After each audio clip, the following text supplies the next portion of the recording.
अब आरोप राष्ट्रीय अध्यक्ष जी लगाए और एक आध बार तो माननीय मुख्यमंत्री जी भी बोल दी। बड़े भाई से उपेंद्र कुशवाहा भी कुछ सीखा है। अलाइनमेंट मेरा है कि नहीं हम यह नहीं करें, लेकिन ऐसा कुछ अगर होता भी है तो उन्हीं से मैंने सीखा होगा। तो जिस तरह से उनका अलाइनमेंट फिक्स था तो दूसरे के ऊपर क्यों करें। नमस्कार, मैं राजन कुमार, आप देख रहे हैं न्यूज पीआर। बिहार के राजनीति से इस वक्त की सबसे बड़ी खबर निकलकर सामने आ रही है। जो एक समय में अपने हिस्सेदारी मांग रहे थे और कहते थे कि बिहार किसी का बाप का नहीं है और हमें भी हिस्सा चाहिए। एक बड़े भाई अगर नाराज होते हैं तो छोटे भाई का क्या काम रहता है, उन्हें माफ करना और मेरा भी जदयू में हिस्सा है। जी हाँ, बिल्कुल हम बात कर रहे हैं उपेंद्र कुशवाहा का, जो कि जदयू में संसदीय बोर्ड के अध्यक्ष बनाए गए थे, लेकिन अब उपेंद्र कुशवाहा अपनी अलग पार्टी बनाने जा रहे हैं, जिसको लेकर बिहार की राजनीति में भूचाल आ चुकी है। कल यानी कल के दिन उपेंद्र कुशवाहा इस्तीफा देने का ऐलान कर दिए हैं, यानी जदयू से कल वो इस्तीफा देंगे और अब एक नया पार्टी बनाया है राष्ट्रीय लोक जनता दल के नाम से। अब इस पार्टी में देखना होगा कि जिस तरीके से उपेंद्र कुशवाहा ने कहा था कि जदयू में भी बागी विधायक है जो हमारे साथ आना चाहते हैं। अजय एक सेकंड, अब पूछ रहे साथी आप ही के बीच से कोई कि भारतीय जनता पार्टी के साथ अब आरोप राष्ट्रीय अध्यक्ष जी लगाए और एक आध बार तो माननीय मुख्यमंत्री जी भी बोल दी कि इनका अलाइनमेंट है भारतीय जनता पार्टी के साथ। अब है कि नहीं है वह विषय तो अलग है, लेकिन यह बात अगर कहीं से आई है तो बड़े भाई से उपेंद्र कुशवाहा भी कुछ सीखा है। अब बड़े भाई 6 बजे शाम में अपने विधायक दल की मीटिंग करते हैं और शाम में 2 घंटा के बाद जाकर गवर्नर साहब से मिलकर इस्तीफा देते हैं और लौट करके आधा घंटा के बाद दूसरी पार्टी के लोगों के साथ बैठ करके और फिर से विधानमंडल दल के नेता चुने जाते हैं। और कल 2 बजे दिन का भी इंतजार नहीं होता, सुबह 10 बजे शपथ ग्रहण करते हैं।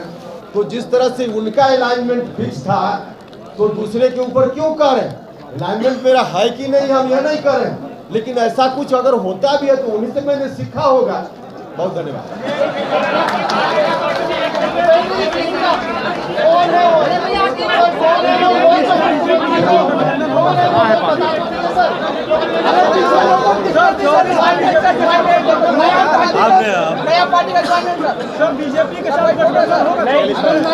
बीजेपी से गठबंधन होगा आपका सर भविष्य में उपेंद्र जी।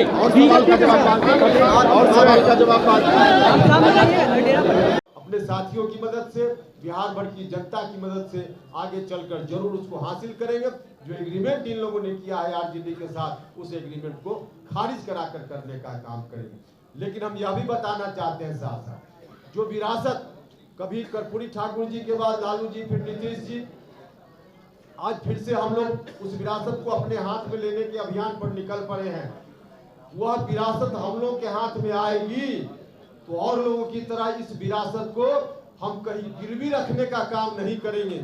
इस विरासत को हम अपने घर में कैद करने का काम नहीं करेंगे। इस विरासत को हम साझा करेंगे, समाज के सभी वर्ग के लोगों के बीच हम साझा करेंगे। जिनकी जितनी हिस्सेदारी होगी उतनी हिस्सेदारी हम उनको देने का काम करेंगे। लव कुश समाज हो, अति पिछड़ा समाज हो, दलित महादलित समाज हो, अल्पसंख्यक समाज के लोग हो या सवर्ण जात के भी जो सामाजिक न्याय पसंद लोग हैं, प्रगतिशील लोग हैं, उनको भी जितना हिस्सा, उनका भी जितना हिस्सा होगा उनको भी इस विरासत में हिस्सा देने का काम करेंगे। हिस्सा उनका भी सुनिश्चित करने का काम करेंगे। तो इसी रूप में आगे हमारी पार्टी चलेगी और पार्टी का क्या एजेंडा वगैरह होगा वह सब फिर बाद में बताएंगे। अभी आप जानना चाहिए कि पार्टी का नाम क्या होगा। जनता दल यूनाइटेड बना, लेकिन जब पार्टी ही बर्बाद हो रही है तो अब उस इंस्ट्रूमेंट से नहीं काम चलने वाला है। अब नया इंस्ट्रूमेंट चाहिए, नया इंस्ट्रूमेंट चाहिए, क्योंकि पूरी विरासत को अब आगे बढ़ाने की जवाबदेही अपने ऊपर लेनी है। तो पूरी एक नया हम लोग को नया इंस्ट्रूमेंट चाहिए, अर्थात नई पार्टी चाहिए, नई पार्टी चाहिए। और इसीलिए हमारे साथियों ने निर्णय लिया है नया दल बनाने का। हम सब लोग आगे बढ़ेंगे इस नए दल के साथ। इस नया दल का नाम क्या होगा वह भी अभी आपको हम बताएंगे। हमारे साथियों ने इस काम के लिए मुझको अधिकृत किया है। मुझको अभी जो फैसला हुआ वहाँ बैठक में साथियों ने प्रस्ताव लिया, सर्वसम्मति से प्रस्ताव पारित हुआ कि नया दल बनेगा, उसके नाम की घोषणा उपेंद्र कुशवाहा करेंगे।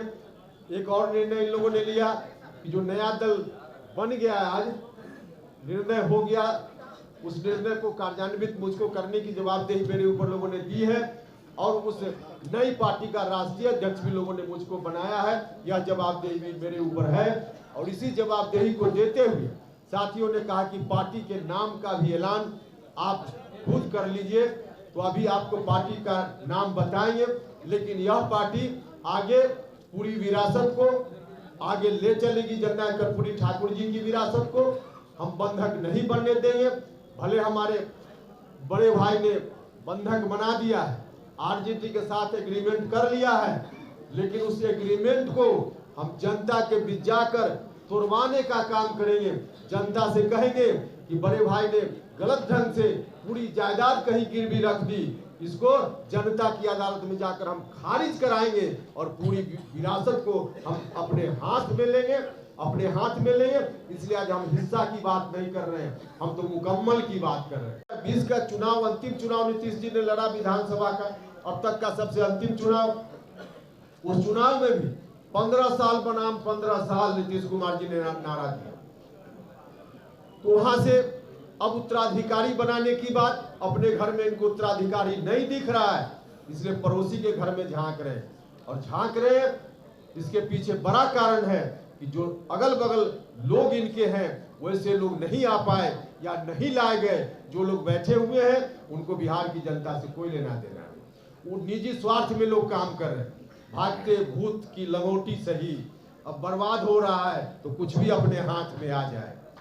जनता दल यूनाइटेड समाप्त हो रहा है तो कुछ भी अपने हाथ में आ जाए। वही नीतीश कुमार डूब रहे हैं तो डूब जाए, कुछ भी हाथ में आ जाए, लंगोटी भी हाथ में आ जाए, वैसे लोग उनके अगल बगल बैठे हुए हैं। और इसलिए आज ऐसी स्थिति हो गई है, वैसी स्थिति हो गई। अब नीतीश कुमार जी जब यहाँ तक चले आए तो हम लोगों ने तय किया है कि इस विरासत को हम नहीं जाने देंगे, गिरवी नहीं होने देंगे, बंधक नहीं बनने देंगे। आज हमारी चिंता हिस्सेदारी की नहीं है, पूरी विरासत को बचाने की चिंता है।